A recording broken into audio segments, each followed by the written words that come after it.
Now, though, it's time for this. PMQs Unpacked on Times Radio, unpacking the politics and cutting through the crossfire.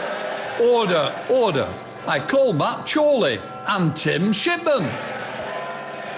Yes, it's that time of the week where we await to see the action in the House of Commons, and PMQs Unpacked is where we pause the action live so that we can try and explain what is going on. What are they talking about? Who's winning and who's losing? And I'm joined as ever by Tim Shipman, political editor of the Sunday Times. Hi, Tim.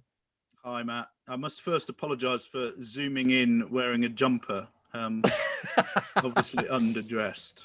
It is very Jonathan Gullis. It has to be said, that jumper you're wearing, the Tory MP who got told off. In fact, he wasn't allowed to zoom into the House of Commons. Ellen Lang sent him away to get dressed properly. Well, if I'd known, I would have come bare-chested like all those Conservative ministers and MPs who were getting their vaccine. There's a brilliant. We'll see. There's some suggestion. Boris Johnson supposedly has had his hair cut, according to some, suggesting that Carrie Simons might have done it. It doesn't appear. It doesn't look like he's had it done, judging by the pictures coming out of the House of Commons right now. What do we expect the main issues to be today, Tim?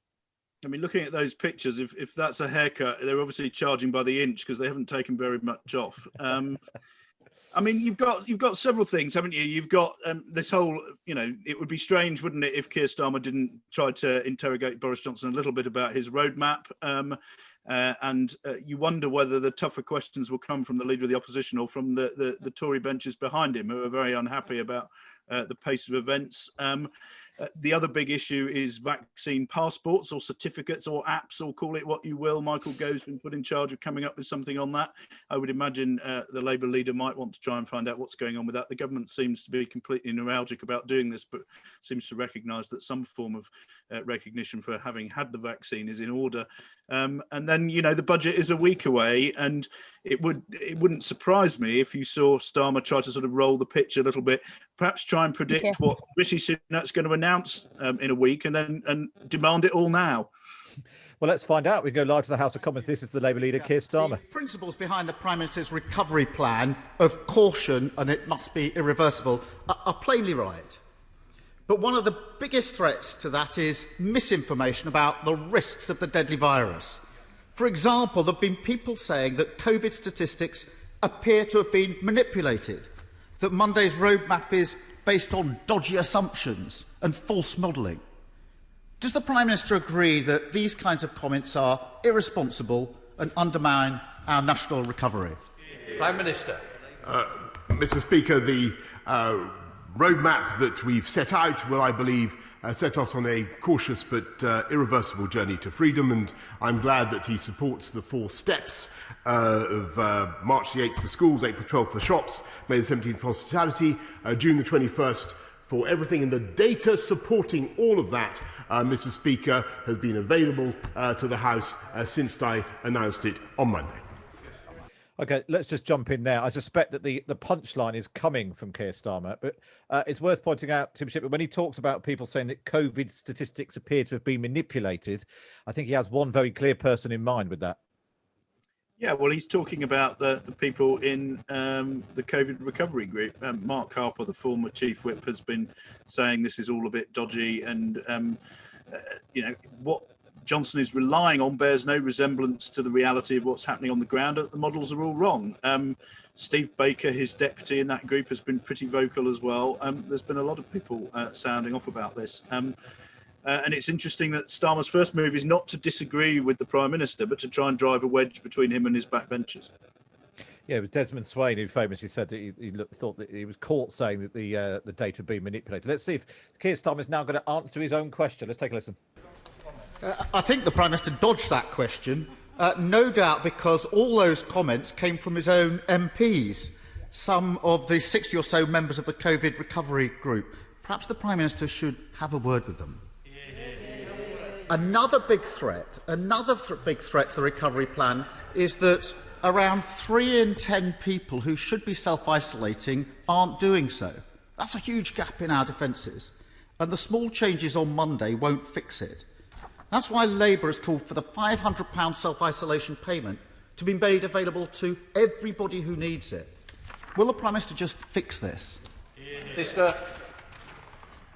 Mr. Speaker, he knows very well that those who are asked to self-isolate already have the £500 test and trace support payment, and I think he also knows, because he supported the roadmap on Monday, that he supports the fact the eligibility criteria are being extended to allow parents and guardians who are staying off work also to receive a payment, provided they meet the criteria. I think he's aware of that. Yes, Starmer. Let's just jump in. I thought that might be quite a sort of fruitful line of attack from Keir Starmer, but he sort of like banked that sort of clever clogs question of, it's your Tory MPs who are peddling misinformation, and then just sort of moved on to something else. Yeah, with the not terribly stirring admonition that perhaps you might just have a word with them. I mean, it's not exactly pouring petrol on a potentially interesting fire. He's made his gambit, I suppose, and there's lots of things he wants to talk about, so he's moved on. But yes, it's less than stirring so far, isn't it? Okie doke. Let's have another one. Mr. Speaker, 3 out of 10 people who should be self-isolating aren't doing so. That matters to millions of people, and it matters if we're going to get the virus under control. The chair of Test and Trace said that people are scared to come forward for a COVID test because they can't afford to isolate. That's the chair of Test and Trace, can't afford it. The government's biosecurity centre concluded that unmet financial need was why some lower income areas are seeing stubbornly high infection rates. So why, after all the billions the government has thrown around, is it still people in low-paid jobs who are at the bottom of this government's priorities? Prime Minister. Actually, Mr. Speaker, I think most people looking at what we've done throughout this pandemic, looking at the support, the £280 billion package of support, can see that it is the poorest and the neediest in society, those on the lowest income, who have been the top of the government's priorities. And that is quite right. And we will continue to act in that way, Mr. Speaker, and he will be hearing more about that next week from the Chancellor, in addition to the discretionary funding we've given councils to support those who need it most, including those, Mr. Speaker, who have to self-isolate. Yes, Starmer. Tim Shipman, the Labour Party obviously wants to paint the government as uncaring and not generous enough and not on the side of the least well-off. But right now, and obviously what happens after the lockdown is another question, when Rishi Sunak presumably tries to claw some of the money back. But right now, they are spending phenomenal amounts of money, increasing universal credit, the furlough scheme, which overwhelmingly you could argue would help those in jobs where they can't work from home, less well-paid jobs in shops and cafes and all that sort of thing. So it's quite a difficult one to hit the government with at the moment, isn't it? Yeah, I think that's right. I mean, there's two things here. There's the specific circumstances of COVID, which make it difficult. And as we say week after week, you sit in any focus group, and most people are giving the government the benefit of the doubt for the most part on this stuff. And Boris Johnson there saying, yes, there'll be even more money next week when Rishi Sunak does his budget. The other issue is dealing with Boris Johnson in general. And I remember talking to people who were working with Jeremy Corbyn a year ago, who were used to attacking Tory governments from the left and saying they don't spend enough money. And then Boris Johnson was prepared to come in and spend almost limitless amounts of money, and it gives Labour, a very small amount of pitch to play on, and that's something they're still trying to adapt to, and that's Starmer's challenge over the next 2 or 3 years. It does also. I know you mentioned the question of vaccine passports. That's like a big, ideological, ethical question, and it just doesn't feel like this is a Labour Party or a Labour leader who wants to grapple with this. I may be wrong. Let's take a listen to Keir Starmer. Mr. Speaker, here's the difference. If you need £500 to isolate, you're out of luck. If you've got the Health Secretary's WhatsApp, you get £1 million contract. Turning to next week's budget. Now, I don't expect the Prime Minister to preempt what's in the budget. If I want that, I can read it on the front page of the Times. But can the Prime Minister at least agree with me today that now is not the time for tax rises for families and for businesses? Of course, I was. You may have heard me there, slightly cheering. Keir Starmer there, clearly reading the Times today. Stephen Swinford reporting on the front of the Times that Rishi Sunak is planning to extend the stamp duty holiday. You'll have also read in the Times over the weekend a plan to increase corporation tax. but once again, sort of Keir Starmer's struggling a little bit then, because we already are finding out that Rishi Sunak is going to be doing some of the things that otherwise Keir Starmer might be talking about or calling for. Well, the interesting thing here is that Starmer has spent the last 10 days trying to sell Labour as the new party of business. And he thinks that there is sort of something here that Labour can latch onto.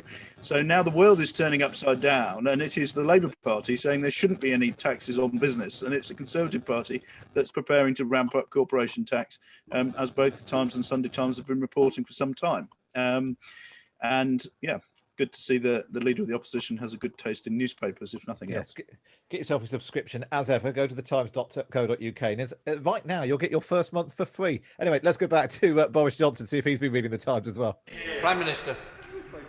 Mr. Speaker, I don't know about you, but the budget is happening next week. It's not a date that is concealed from the right honourable gentleman. He knows when it's happening. He knows what to expect. But it's preposterous for him, Mr. Speaker, to talk about tax rises when he stood on a manifesto only a year ago, Mr. Speaker, or a little over a year ago, to put up taxes by the biggest amount in the history of this country. It is the Labour Party, Mr. Speaker, his Labour Council in Camden, that puts up taxes across the country. That is the way Labour behave, and it's thanks to prudent fiscal management by this government that we've been able to fight this pandemic in the way that we have.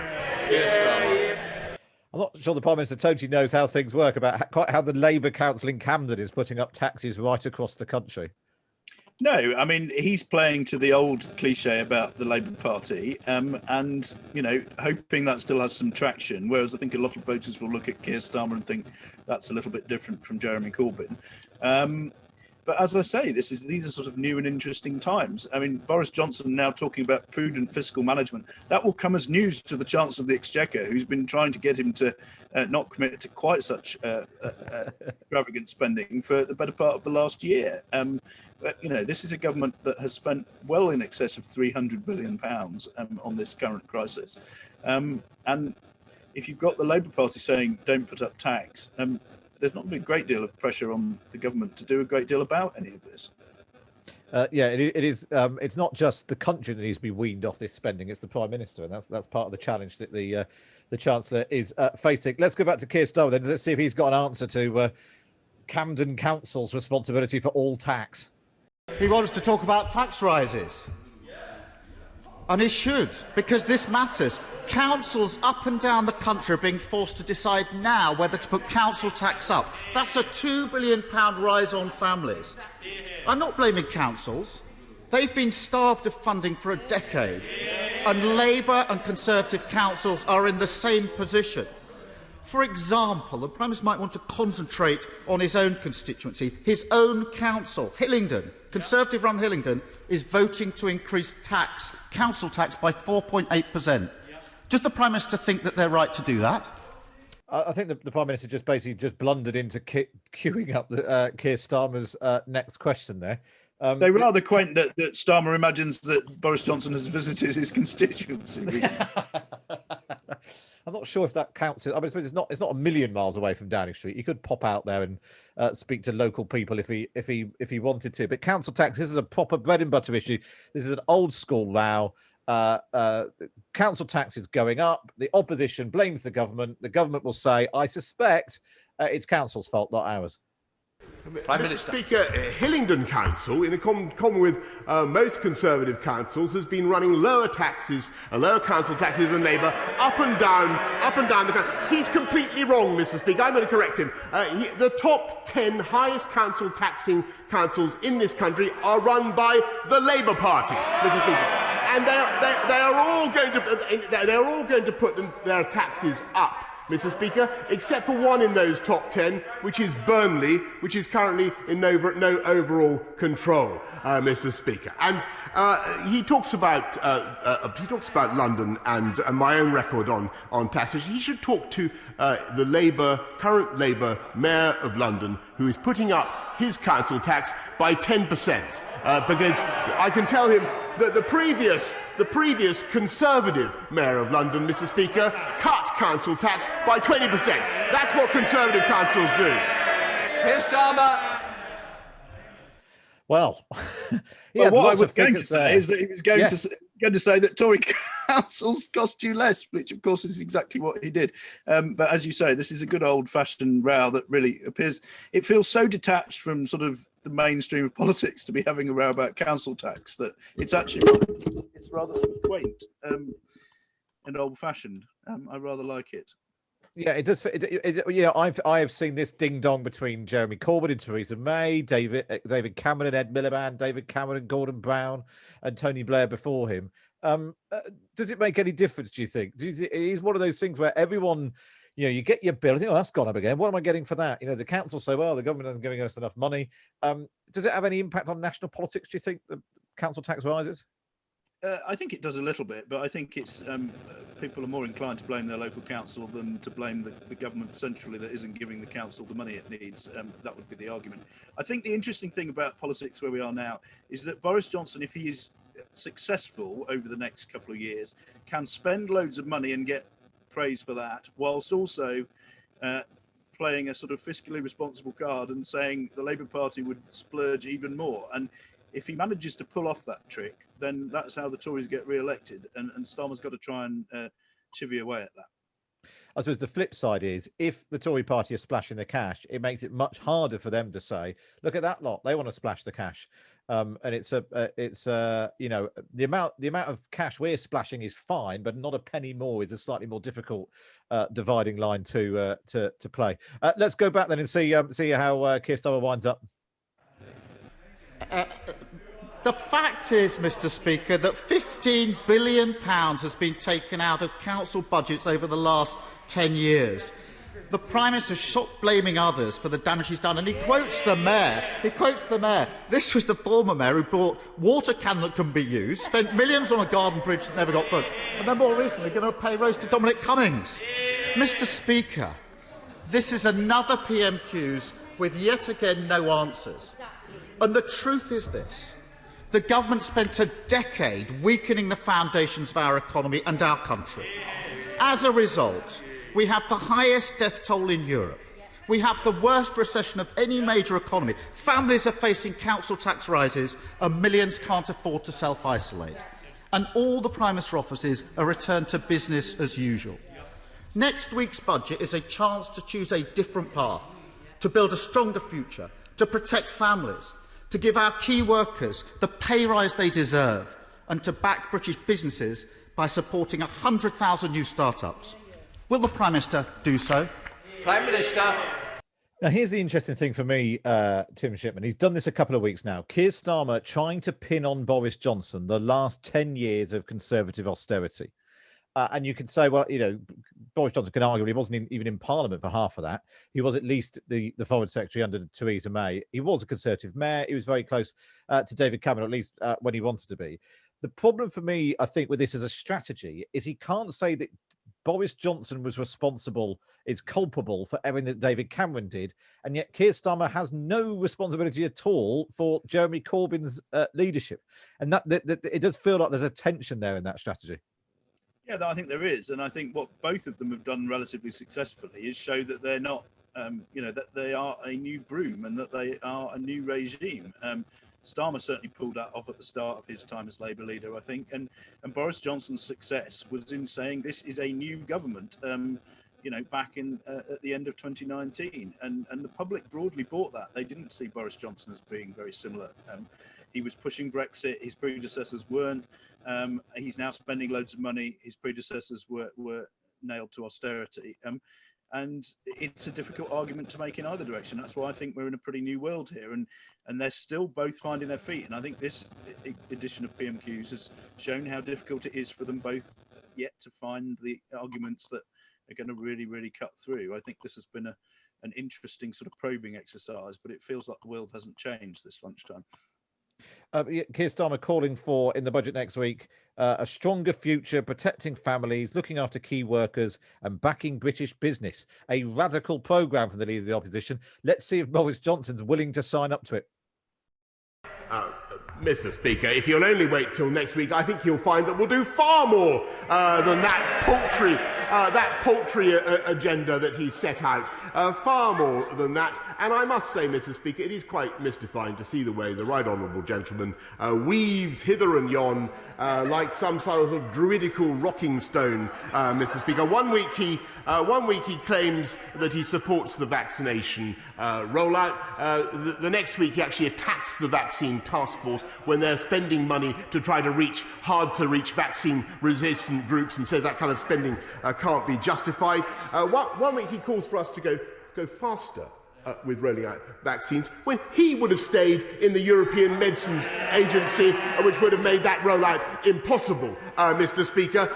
He vacillates, Mr. Speaker. We vaccinate. And we're going to get on with our agenda, cautious but irreversibly taking this country forward on a one-way road to freedom. And I very much hope that his support, which has been so evanescent in the past, will genuinely prove irreversible this time, Mr. Speaker. Let's head to Yorkshire. Well, I don't know about the haircut. Boris Johnson's got a new thesaurus, I think it's fair to say. I'm Googling the druidical rolling stone as we speak. I can confirm I am doing the same thing. I'm not quite sure what that means. He weaves hither and thither, hither and yon, like a druidical rocking stone.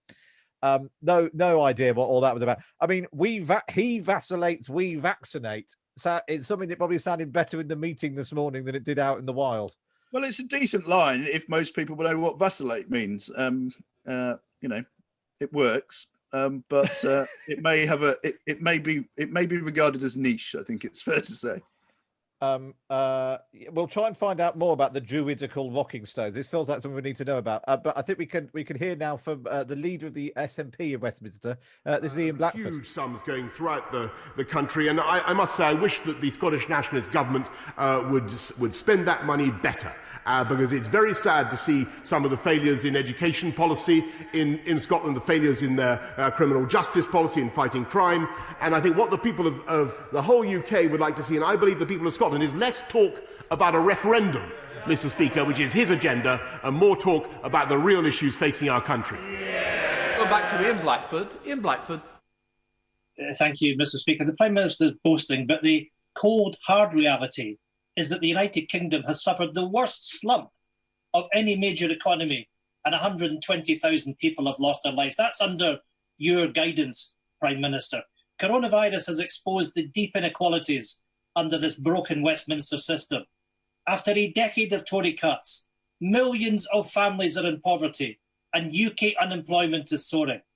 In contrast, in the United States, President Biden understands what is needed. He has proposed a $1.9 trillion stimulus package to restart and renew the American economy. Prime Minister, will your government follow the example of the US and boost the economy like Biden? Or is the Tory plan to return to type and impose yet another decade of Tory austerity? Prime Minister. Mr. Speaker, this government is investing £640 billion in infrastructure alone throughout the UK. A massive programme to get our country rebuilt and restarted again. And I think that is what people would like to focus on, rather than his agenda to talk about our broken politics, our broken country. All they want to do is break up Britain with another referendum. And I think that is the last thing this country needs at the moment. More. Oh, well, there we are. We had a bit of Boris Johnson's response to the first question. Then Ian Blackford. They're urging Boris Johnson to be more like Joe Biden, which is actually what Boris Johnson is doing, isn't it? Yes, I think so. But I mean, you listen to Ian Blackford, and he seems, unlike Starmer, to be sticking with the old themes. It's always Tory cuts, Tory austerity, because the SNP, seem to want to spend more. Johnson, in his answer, doing what he wants, his sort of union unit and the people who are supposed to keep this country together are going to be campaigning against the SNP on some of what Tories would perceive to be their domestic failings. And Johnson is beginning week after week to slip those attacks into his response to Blackford. So you're seeing a sort of bigger picture play out there as well. But the druidical rocking stone, Matt, is apparently so finely balanced that a small force causes them to rock. So one can understand why dear old Boris Johnson might try to put that on Keir Starmer. It's caused us to resort to Wikipedia, and it's an interesting analogy. He's a very knowledgeable man, the Prime Minister, but again, it does appear to be niche. It is quite niche. Apparently, there's one down in Cornwall, a rocking stone, a druidical rocking stone, which is said only to move at midnight when witches are out. People claim that if you touch the rocking stone 9 times at midnight, one would turn into a witch. There's one in Yorkshire, which is said to rock only for the efforts of an honest man. Maybe we should take all politicians there and give them a test on that one. There's one in Treen, which is said to cure childhood diseases. The rocking stone at Land's End was said to have been placed there by a giant who used to would use it to rock himself to sleep. There's a slight risk that today's PMQs might have rocked you to sleep as well. I'm not sure we learned a huge amount, but it has sort of shone a light on how politics has changed so much. The pandemic has changed politics. Brexit has changed politics. Both main party leaders are struggling a little bit to adjust to the new world. Yeah, I think that's absolutely right. The electoral map has shifted, and some of the alliances that these leaders, the kind of people they attract, has shifted. And the reason Boris Johnson was successful in 2019 was because he kind of worked that out before some of the people he was up against. His challenge now is to try and keep that coalition together. The people who are going to attack him are going to have to do it in slightly different ways from how they've done it with the traditional Tory party. Though in Scotland, one suspects the SNP know that it still works to bang on about Tory austerity and wicked Tory cuts. And that's how their politics is slightly differently aligned from how it is in England. It's interesting to see, these different approaches playing out now. And on that question of Scotland, it's Wednesday now. We must be due another new head of the union unit in Downing Street. You wrote extensively about it at the weekend. What is going on in the on the inside of Number 10? Is the turmoil over? Is it now a happy ship? Who is up? Who is down? Michael Gove was out for about 2 minutes, and now he's back in charge of ethics. It seems of the government operation. What's going on inside Number 10, Tim? Well, people in there say it's a happier ship. It's sort of less stressful and less heated, but it also seems to be in a mild state of turmoil, where there was sort of the old Vote Leave crowd against the traditional Boris Johnson people. There now seem to be 4 or 5 different groups, all manoeuvring for position, and the union units got mixed up in that. For those that care about the detail, a chap called Oliver Lewis, who's a Vote Leave chap who had helped out on the Brexit negotiations. He then went to run the union unit, having ousted a chap called Luke Graham. He's now departed himself, having, by his lights, not been given the support he needed to pursue the strategy he wanted to pursue. And what that will mean in the medium term is that the government's approach to Scotland will be slightly less aggressive, I suspect, than it would have been had Oliver Lewis remained in charge. Michael Gove is now no longer in charge of Brexit, but he's still got half an eye on what happens with the union. He cares about that stuff, and what they need to do is go and have an argument in Scotland that's not about the constitution but about lots of other things, which is what you saw Boris Johnson doing at this PMQs, as he did last week. Absolutely right. And the big question is who's going to finally sort out Dylan the dog. That seems to be at the root of almost all the problems in Number 10, one way or the other. Tim Shipman, what I say about Dylan the dog is that there's nothing that would sort out Dylan the dog quicker than lopping his balls off, which would, beyond COVID, would normally have happened by now, and that's caused Dylan to be a bit more exuberant than other animals in the Downing Street firmament.